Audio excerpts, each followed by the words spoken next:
哎呀，不能瞎闹嘛，这都容易过去。摸着你姥了，画相框上地摘菜去。哎呦，我都忘了我老年轻长啥样了。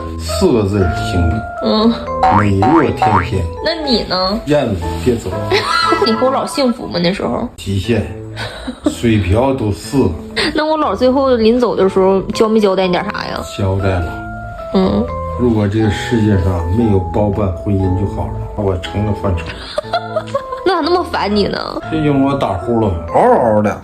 我醒了之后都能听着回音，好受梦啊，梦里老挨揍啊，一天给我折的没招没招，跑也跑不动，你都不知道，成难受了，成难受了。现在这毛病都没改了，还继续打，咋整？但是我有一个好东西，姥爷，你看这个口袋呼吸机比你手机还小，这玩意就能治你打呼噜，带上它就自动开机了，而且还能手机遥控，特别智能。我都已经调好了，然后晚上给你试一下子啊。